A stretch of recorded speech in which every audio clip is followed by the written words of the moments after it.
This is it, ladies and gentlemen. We're at the end. The end of the Aether story. Or the end of our characters, at least. We're here at the end of the road when it comes to everything. The Primus and Ultimus crew, and Victus as well. I'm going to go into spoiler territory at the end of the video.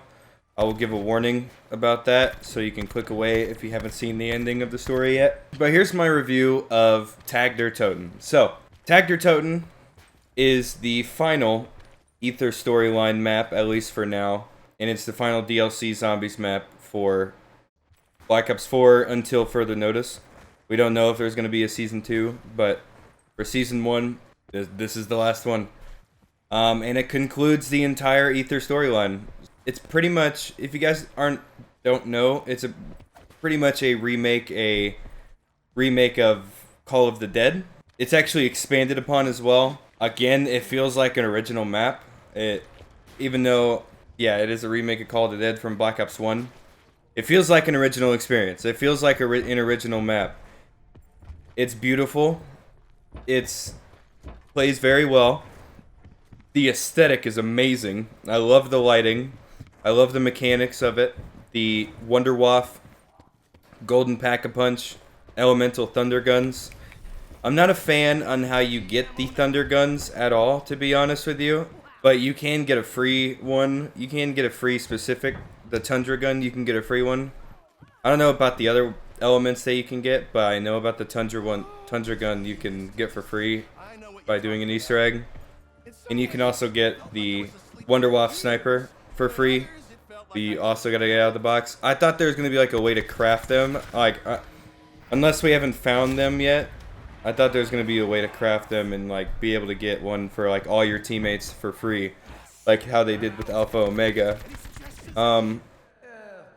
But I'll take it. I'll take how they did it. They were very limited on resources, unfortunately, from what I've heard, and completely understandable. And I think they made this map the best that it could be. I kind of wish it wasn't a remake, but again, even with a remake, it felt like an original experience to me. There's a lot of areas that we haven't usually accessed in this map. There's like all new, like pretty much newer areas in this map. It feels 100% authentic.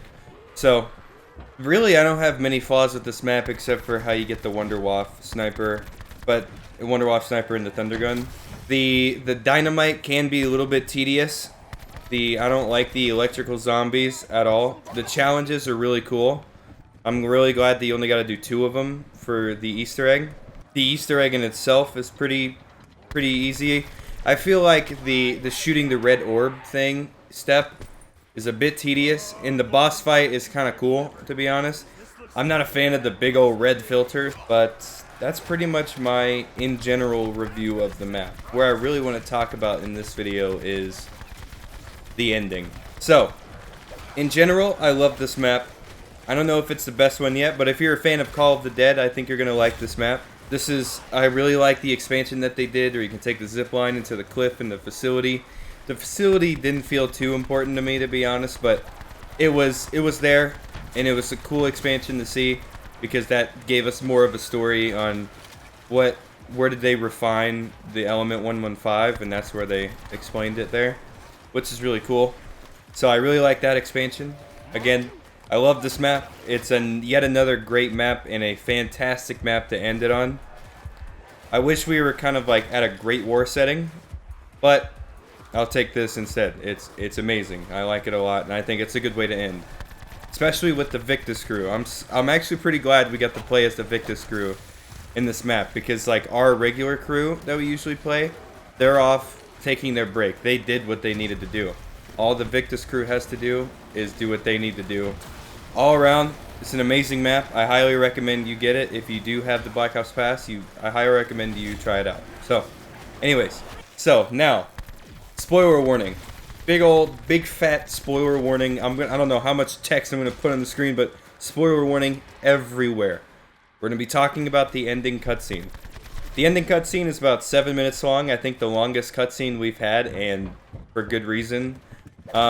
It's a pretty much a full comic, full art cutscene.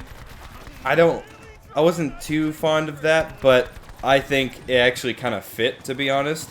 I wanted to see it animated, but I'll take what we had, because all they really wanted it to do was tell the story, and that's a good way of doing it.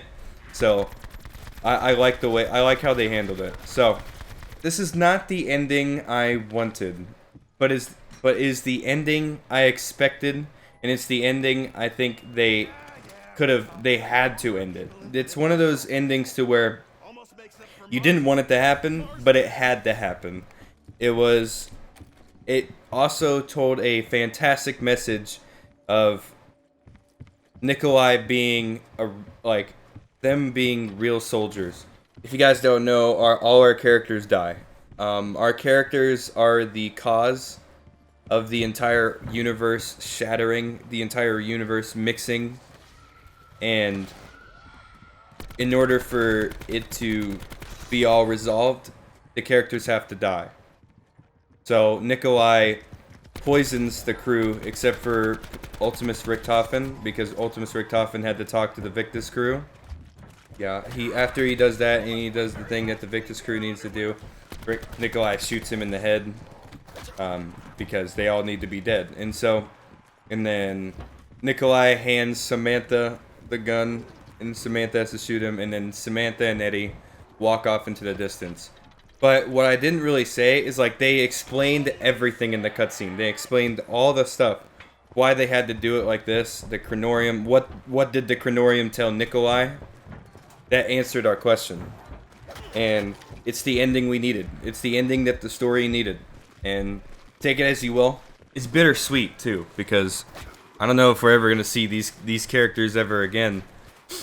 I think what the message they tried to portray with this map is beautiful. They had to pretty much sacrifice themselves. They were real soldiers. So the Chronorium changed. Let's go back to Blood of the Dead. If you guys didn't see Blood of the Dead, I highly recommend you go check that out. But in Blood of the Dead, at the beginning cutscene, Richthofen, the Chronorium changed. Richthofen had a new fate that he had to face. Thing is, Richthofen wasn't strong enough to do it because he spent so much time trying to save our characters, and he became friends with them, and he didn't want to do what the Chronorium had told him to do. And Nikolai, of all people, was the only guy who knew what was right, and he had to do what was right. Whenever in Blood of the Dead we're given responsibility to Nikolai, and Nikolai's now the leader, it's because Richthofen didn't have the guts to do it, and fully understandable. It's a hard decision to make. You pretty much have to kill your friends and yourself in order to save the universe, and to get rid of the multiverse, and to help Samantha and Eddie live normal lives. And that's a amazing message.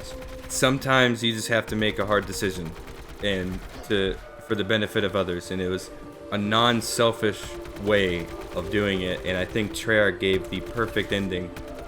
Especially whenever Samantha and Eddie are walking out what people theorize as the Dark Aether. I think it's the Dark Aether as well. That, or it's like them walking into the time that has been reset in the multiverse that has been destroyed. Like, they're walking away, and it shows all the quotes of what Tank and Ultimus Tank, like the Ultimus crews and the Primus crew, all of what they wanted to be in the future. And it was beautiful. It was bittersweet. I was tearing up. I was kind of crying, not gonna lie, because I've been following the story for years. Ever since I kind of joined into the story kind of late, but I've been following it for ever since. And to see it end like that, it's the ending I expected. So I'm gonna go ahead and end the video there. If you guys want to go see the ending for yourself, link is in the description below to Mr. Dalek JD's video. He's the best example for it because there's no microphones in it. So, anyways, thank you guys so much for watching.